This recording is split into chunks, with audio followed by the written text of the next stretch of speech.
Good morning students. Today we will study our next chapter, that is internal trade. So what do you mean by internal trade? The other name of internal trade is domestic trade.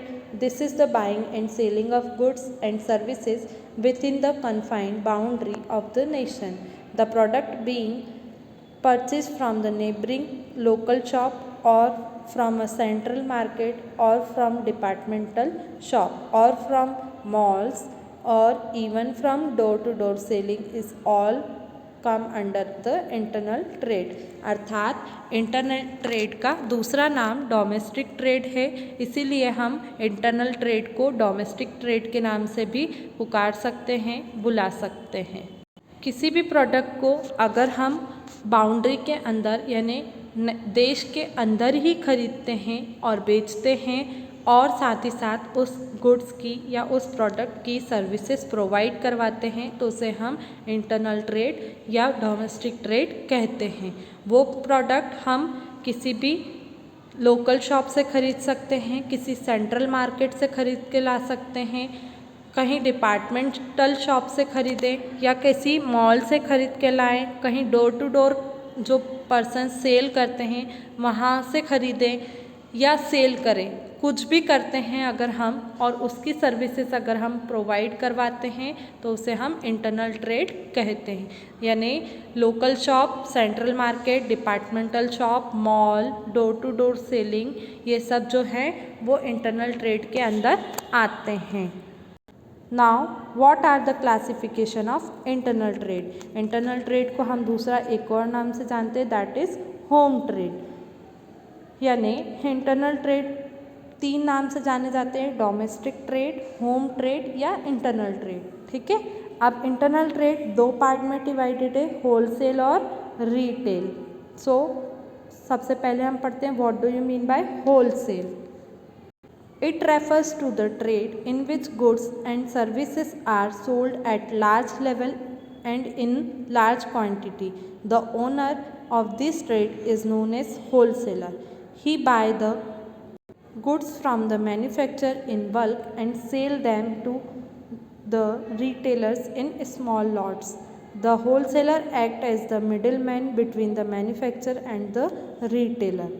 अर्थात ऐसा trade या ऐसा business जो goods और services को बेचता है in large level, मतलब बड़े लेवल पर या बड़े क्वांटिटी में अगर कोई गुड्स और सर्विसेज को बेचता है या खरीदता है तो वो ऑनर जो होता है वो होलसेलर कहलाता है। ये जो होलसेलर होता है वो गुड्स को मैन्युफैक्चरर से बल्क में खरीदता है और रिटेलर को छोटे छोटे अमाउंट में या छोटे छोटे लॉट्स में बेच देता है। ठीक है, इस तरह से होलसेलर जो है वो मैन्युफैक्चरर और रिटेलर के बीच में मिडिल मैन की तरह वर्क करता है। They are an internal part of the internal trade. They always purchase in a large quantities stored in a godown and then sell it to the small traders in small quantity. The person engaged in such activities is called wholesaler. अर्थात ये जो होते हैं वो internal trade के internal part होते हैं।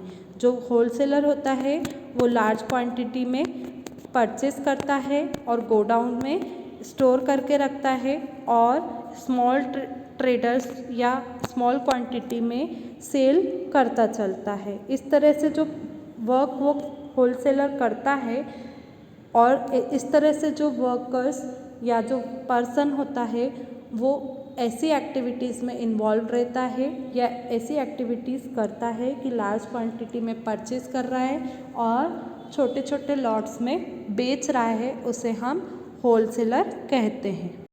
Now what are the characteristics of wholesaler? Sale in a small quantity.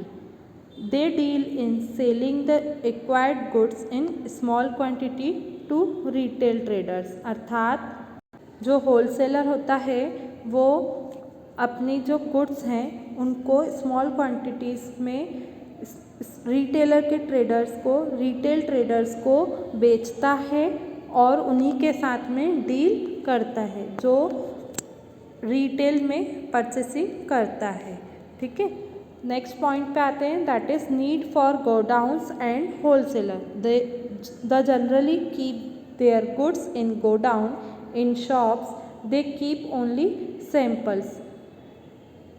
Therefore, they required large godown for storing their goods. यानी जो होलसेलर होता है वो अपना सारा माल या अपना सारा गुड्स जो है वो गोडाउन में परचेस कर करके स्टोर करके रखता है। अगर किसी को परचेस करना है तो वो वहाँ से लाकर उन्हें प्रोवाइड करवा देता है। बट वो शॉप में तो सिर्फ सैंपल के रूप में एक एक सैंपल अपने पास में शॉप में रखता है। जिस तरह से अगर कोई कस्टमर आता है और उन्हें दिखाना होता है कोई प्रोडक्ट तो वो सिर्फ उस सैंपल को पसंद करने के लिए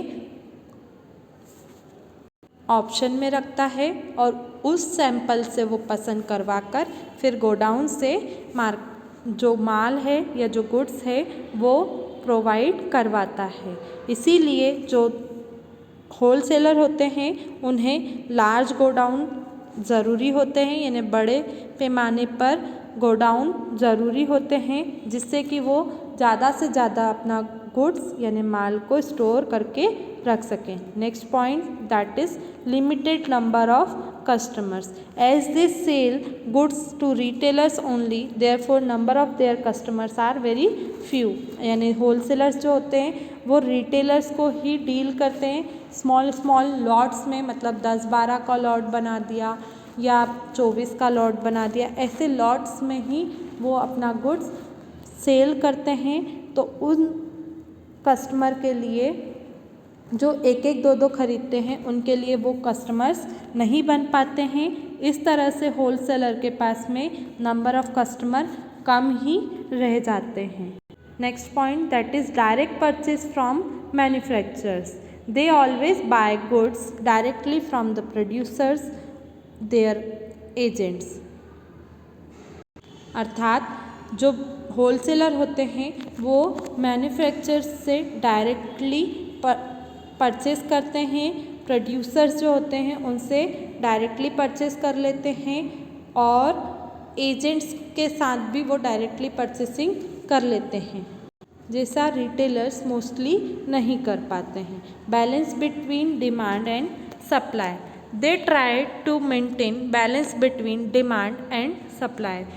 They buy good at the time of production and sell gradually according to demand। अर्थात जो होलसेलर होते हैं वो डिमांड और सप्लाई के बीच में बैलेंस बना के रखते हैं। जब प्रोडक्शन हो रहा होता है तभी गुड्स का ऑर्डर देकर वो परचेसिंग कर लेते हैं और डिमांड के हिसाब से वो सेल करते हैं। इसका हम सबसे अच्छा एग्जाम्पल सीजनल शॉप्स का ले सकते हैं कि जब हमें ज़रूरत होती है, जैसे दिवाली के टाइम पर हमें पेंट की ज़्यादा ज़रूरत होती है, हम ड्रेसेस खरीद के लाते हैं तो हमें कपड़ों की ज़्यादा ज़रूरत होती है तो हम शॉप पर चले जाते हैं। पर जो शॉपकीपर्स होते हैं वो पहले से स्टॉक में रखते हैं और वो भी जो लाते हैं वो होलसेलर से लाते हैं। तो होलसेलर्स जो है वो पहले से प्रोड्यूस करने के लिए ऑर्डर दे देते हैं और प्रोडक्शन के टाइम पर ही गुड्स परचेस कर लेते हैं और फिर रिटेलर्स को बेचते हैं और रिटेलर्स कस्टमर्स तक पहुंचाते हैं जब सीज़न होता है या जब उनकी डिमांड ज़्यादा होती है। आगे समझ में? तो यहाँ पर आपका ये टॉपिक कंप्लीट होता है। Thank you.